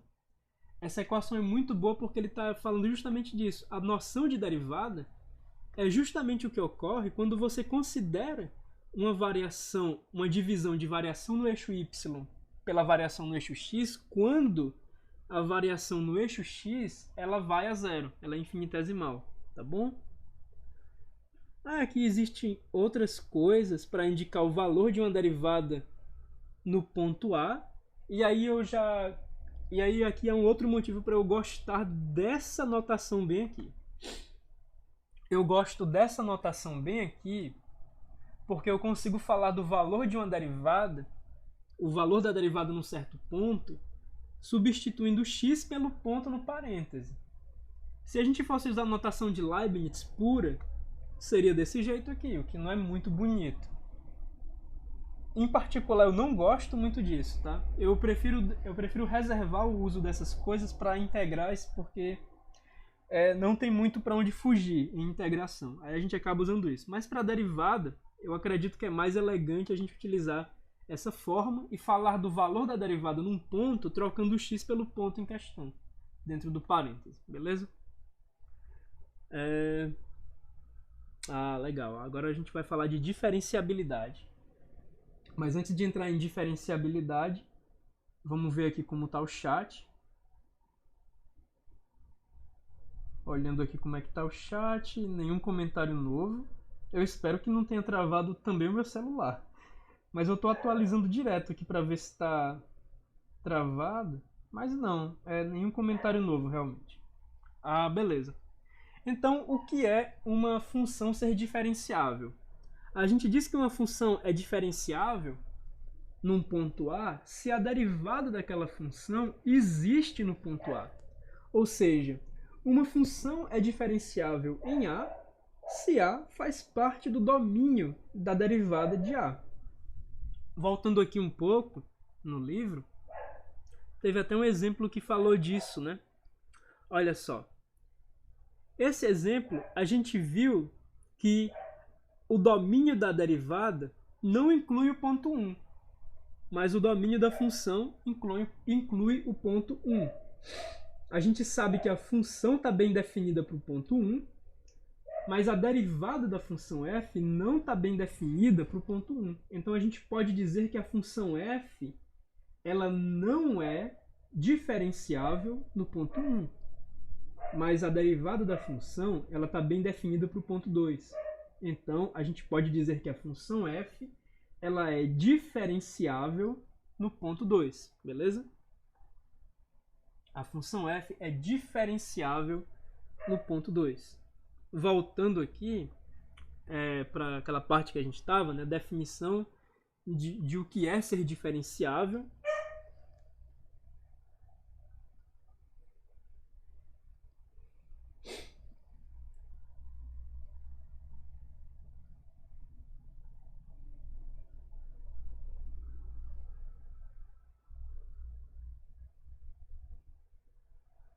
E claro, ele estende a noção de ser diferenciável num ponto para a noção de ser diferenciável no intervalo. A gente diz que a função é diferenciável no intervalo se ela é diferenciável em qualquer ponto do intervalo, ou de outra forma. A gente diz que uma função é diferenciável no intervalo se aquele intervalo é subconjunto do domínio da derivada, beleza? Do domínio da derivada da função. Pois tá. Seguindo, aí ele pergunta pra gente onde é que o módulo é diferenciável. Boa pergunta. Onde é que o módulo é diferenciável? Para a gente fazer isso, a gente vai ter que calcular um limite, né? A gente precisa saber quando que esse limite está bem definido para o módulo. E a gente sabe que esse limite está bem definido para o módulo. Sim, ele vai fazer as continhas dos limites laterais, aparentemente.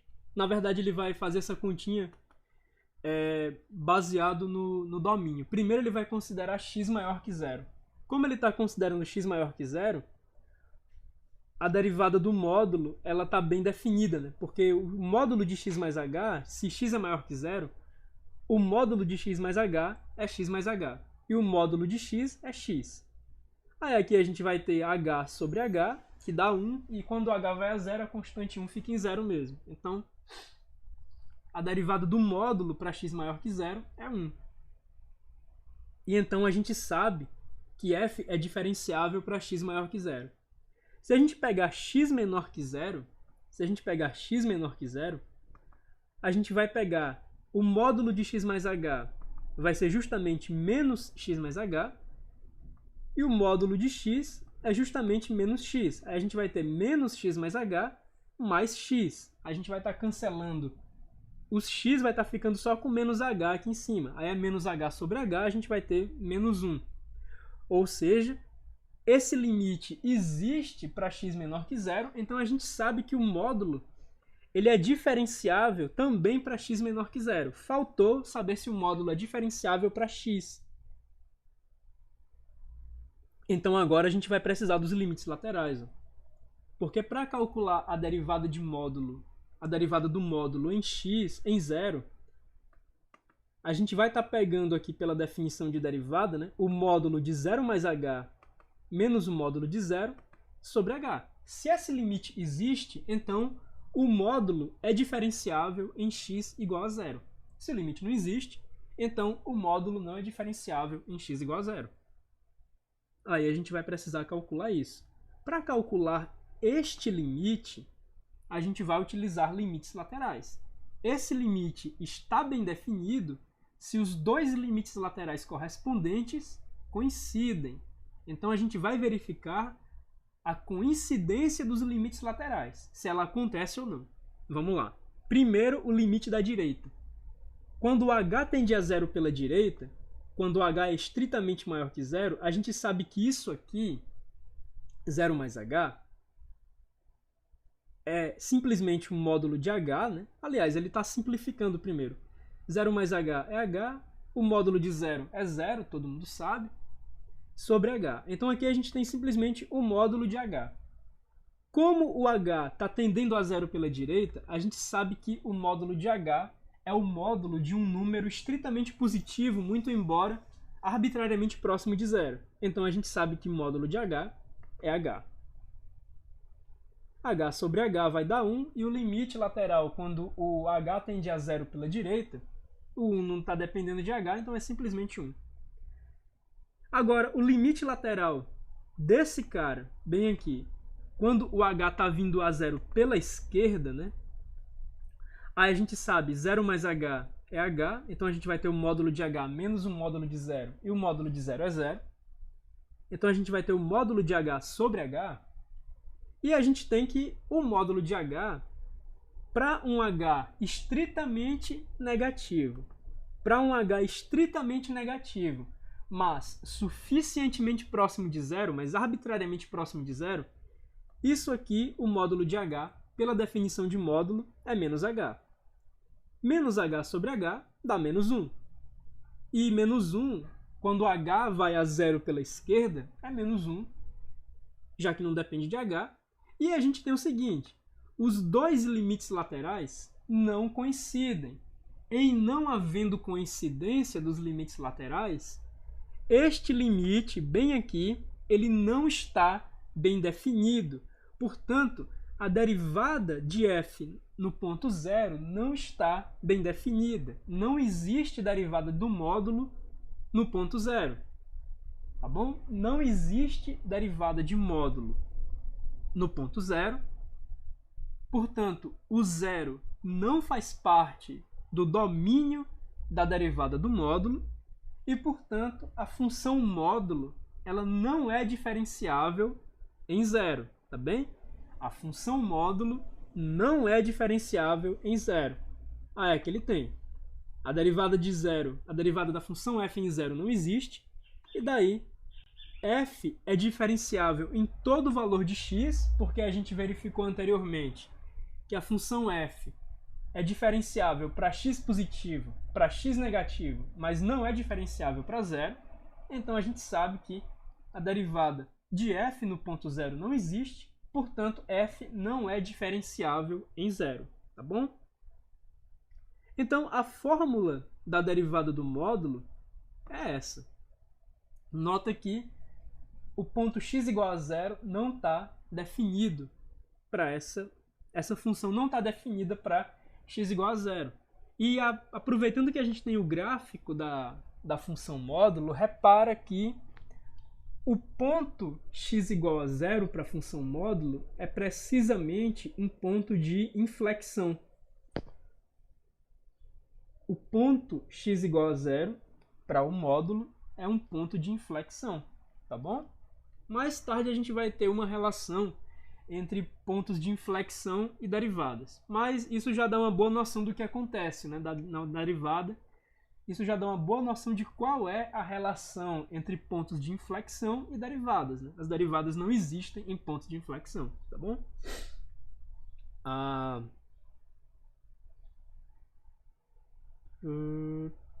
Deixa eu ver...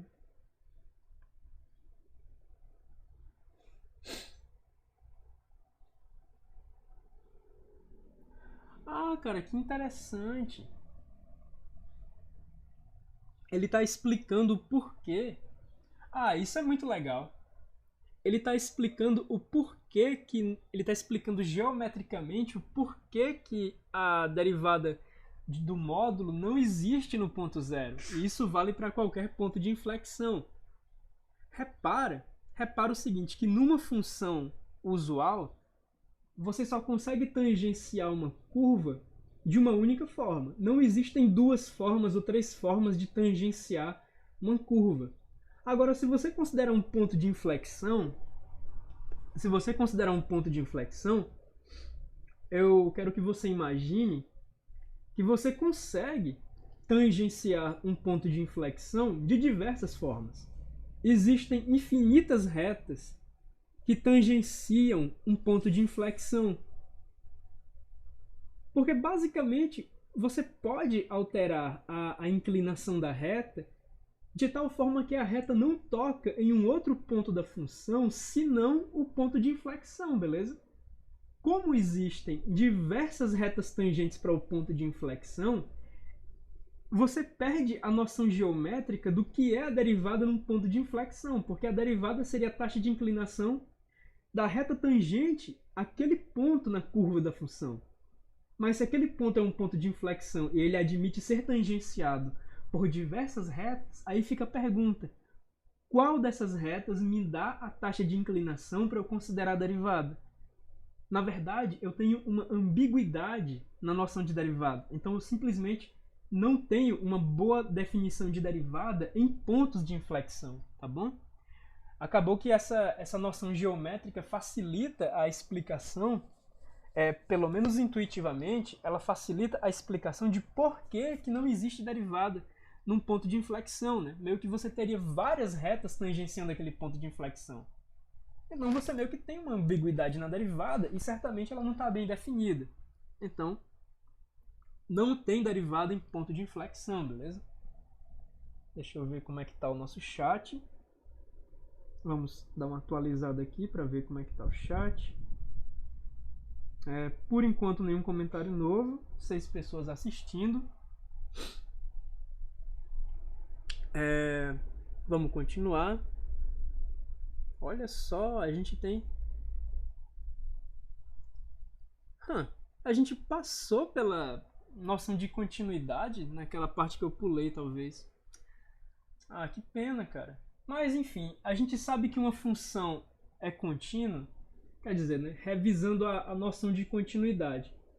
A gente sabe que uma função ela é contínua quando o valor da função num ponto A coincide com o limite da função quando você tende a A. Ou seja, o valor de f no ponto A é igual ao limite de f quando você está indo para A. Nesse caso, você tem continuidade. E aqui a gente tem um teorema. Se f é diferenciável em A, então f é contínua em A. Interessante. Vamos dar uma olhada.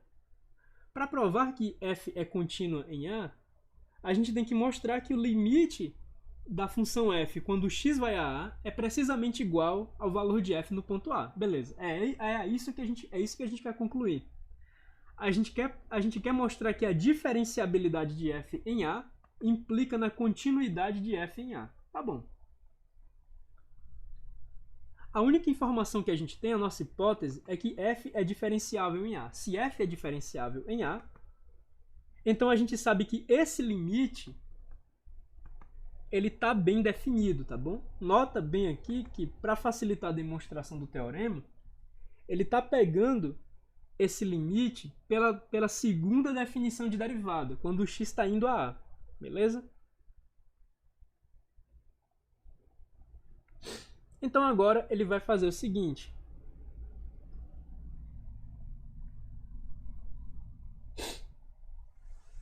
Ele sabe que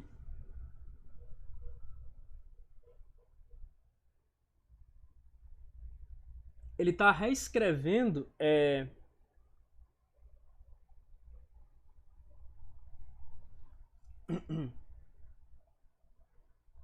então agora ele está reescrevendo a expressão f de x menos f de A. Ele está reescrevendo a expressão f de x menos f de A como sendo f de x menos f de A sobre x menos A multiplicada por x menos A. E ele vai poder fazer isso dentro do limite, né? Lembrando, ele não poderia dividir por zero, mas ele vai poder fazer isso dentro do limite porque o x está tendendo a A. O x não é igual a A dentro do limite. Então aqui ele está mostrando para a gente, ó, quando o x vai a A, o limite de f de x menos f de A é igual a f de x menos f de A sobre x menos A, que multiplica x menos A. E isso é válido dentro do limite. Isso é válido dentro do limite porque essa expressão não é zero. Ele não está dividindo por zero dentro do limite, beleza? Tudo bem. O que ele sabe também é que esse limite aqui, que é o limite do produto, ele é o produto dos limites. Daí ele está tirando aqui o produto dos limites, né? Como ele está tirando o produto dos limites, ele está sabendo o quê? Ele está sabendo que esse cara é o limite, é a definição de derivada multiplicada pelo limite de x menos a. Aí aqui a gente tem que esse primeiro limite é justamente a derivada de f no ponto A, multiplicada por zero, que é o segundo limite, quando x vai a A. Aí a gente tem que o limite de x quando x vai a A é justamente o A, aí o limite de A menos A. Aí quer dizer, é A menos o limite de menos A, menos o limite de A quando x vai a A, que é simplesmente A, isso aqui vai dar zero. Esse segundo limite dá zero. Então a gente tem que isso aqui é a derivada de f no ponto A vezes zero, que é precisamente zero. Então ele sabe que esse limite bem aqui, o limite de f de x menos f de A, quando x vai a zero, quando x vai a A, esse limite é precisamente zero, beleza?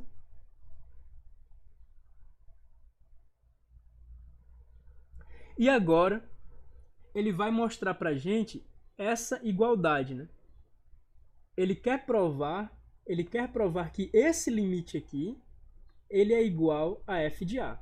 Ou seja, ele vai partir desse lado da igualdade e ele vai chegar nesse lado da igualdade. Vamos ver como é que ele vai fazer isso. Aí tá aqui, ele partiu. O limite de f de x quando x tende a A é igual ao limite de f de A mais f de x menos f de A. Aqui, basicamente, ele está somando f de A desse lado e está subtraindo f de A desse outro lado. Agora, perceba, ele está pegando o limite de uma coisa que está em x e ele está acrescentando o limite de duas constantes, né? Aí acrescentou o limite de constante, é a própria constante, menos o limite da constante é a própria constante, então ele tem uma igualdade bem aqui porque ele acrescentou uma constante e depois subtraiu a constante. O limite não muda, né? Tranquilo. O limite não muda, mas ele está fazendo essa associação bem aqui porque ele vai utilizar a propriedade da soma do limite da soma, né? Ele sabe que o limite da soma é a soma do limite. A partir daqui, o que ele tem? Ele tem que o limite de f de x é igual ao limite de f de A mais o limite de f de x menos f de A. Agora, esse cara, ele já tinha calculado como sendo zero bem aqui em cima, né? Ele já calculou o limite de f de x menos f de A quando x vai ao valor A como sendo zero. Então, essa expressão ela é igual a zero e ele sabe que o limite de f de x é igual ao limite de f de A, e f de A é uma constante. Então, o limite de f de A é simplesmente f de A. Daí ele sabe que o limite de f de x, quando x tende ao valor A, é igual a f de A mais zero, que é o valor desse limite, que é simplesmente f de A. Portanto, ele provou a continuidade, né? Ele provou que o limite de f de x, quando x tende a A, é exatamente igual a f de A. E daí a gente tem a conclusão do teorema. A gente tem a conclusão de que a diferenciabilidade de A, a diferenciabilidade de f no ponto A implica a continuidade de f no ponto A. O contrário não é verdade. A continuidade no ponto A não implica a diferenciabilidade no ponto A. Mas a diferenciabilidade de f no ponto A implica a continuidade de f no ponto A. Muito embora o oposto nem sempre seja verdade, tá bom? Aí ele explica alguma coisa aqui. Ah, tá. Justamente o que eu estava falando. A volta não é verdadeira, né? O fato da função ser contínua não quer dizer que a função é diferenciável. Ele está pegando justamente o módulo para isso. A gente sabe que o módulo é contínuo no ponto zero. Por que o módulo é contínuo no ponto zero? Porque o limite do módulo no ponto zero é zero, pela coincidência dos limites laterais. E o valor do módulo de zero é simplesmente zero. Então, o módulo é contínuo no ponto zero. Mas a gente tinha visto anteriormente que a derivada do módulo no ponto zero, ela vai ser definida por um limite cujos limites laterais não coincidem. Então, a derivada do módulo no ponto zero, ela vai ser dada por um limite que não existe pelo fato dos limites laterais não coincidirem, tá bom? Então, a gente mostrou no teorema que a diferenciabilidade implica na continuidade, mas o nosso exemplo do módulo no ponto zero, ele serve de contra-exemplo para a volta. Ou seja, ele mostra para a gente que a continuidade não necessariamente implica na diferenciabilidade. Tudo bem? Pois bem, pessoal, como uma função pode falhar para ser diferenciável? Aí aqui a gente tem um ponto de inflexão, uma descontinuidade ou uma tangente vertical. Beleza. Ele vai entrar em detalhes sobre isso? Aparentemente não. Essa seção, eu acredito que eu tenho explicado ao menos boa parte dela durante o texto, né? Quando a gente havia falado de ponto de inflexão. Descontinuidade, com certeza você não vai ter diferenciabilidade. E a única coisa que a gente não explicou direito foi essa tangente vertical, né? Mas a tangente vertical, ela é razoavelmente simples de você entender. Se você consegue tangenciar o gráfico de uma função utilizando uma reta tangente que forma um ângulo reto com o eixo x, ou seja, a sua tangente ela é vertical, você vai perceber que a inclinação dessa reta ela é dada pela tangente do ângulo de 90 graus, ou pela tangente de π sobre 2. Mas em π sobre 2 o cosseno é zero, portanto a tangente do ângulo de π sobre 2 radianos, ou do ângulo de 90 graus, ela não existe. Não existindo a tangente do ângulo de 90 graus, o coeficiente de inclinação dessa reta, ele não é bem determinado, beleza? O coeficiente de inclinação dessa reta não é bem determinado. Eu acho que isso era a última coisa que faltava a gente explicar sobre o que poderia fazer uma função falhar em termos de não ter derivada. Aí tem uma seção de exercícios. Olha só, uma revisão. Problemas. E depois regras de diferenciação. Eu acho que isso pode ser o conteúdo da nossa próxima live. Deixa eu ver como a gente tá aqui na live. No chat. Bom, a gente continua com os mesmos 6 comentários. Os meninos hoje estão tímidos, né? O Enio, o Ayrton, a Yasmin, o Alex e o Rafael estão meio tímidos hoje, não estão falando nada. Ou estão entendendo tudo, o que é muito bom, né? Os caras já são feras no cálculo. Mas é sempre bom revisar conceitos. Eu, particularmente, estou gostando de ter essa oportunidade de revisar os conceitos do cálculo. Pessoal, então, eu acho que por hoje já foi uma boa quantidade de conteúdo. Eu vou dar a live por encerrada, tá? Em alguns momentos. Eu vou esperar um pouco para ver se vocês têm algum comentário a fazer. Tudo bem? Terça-feira, lembrando, a partir das 13 horas, a gente continua a nossa revisão de matemática básica. E quinta-feira, nesse mesmo horário, de 3 a 5, a gente faz a nossa revisão de cálculo. Uma vez terminada a nossa revisão de cálculo, a gente vai começar com a revisão de álgebra linear, tá bom? Ver como é que estão os comentários. Se alguém disse mais nada. O Enio está dizendo que a revisão está sendo muito boa. Gostei, Enio. Gostei de saber. O meu medo é que eu estivesse andando muito rápido com a revisão, mas eu estou adotando um ritmo rápido de revisão porque Eu não sei exatamente quanto tempo a gente vai ter desse tipo de aula. Então, para maximizar o conteúdo revisado, eu prefiro andar com um passo mais apressado. Não sei se isso está sendo prejudicial para vocês. Mas eu agradeço pelo fato de vocês estarem achando boa a revisão. Isso é muito importante para a gente. Vocês estarem revisando e a gente está mantendo vocês distraídos durante essa quarentena, né? Mantendo distraído com cálculo. E bem, pessoal, vamos ver mais comentários, olha só. Deixa eu ver aqui quais são os outros.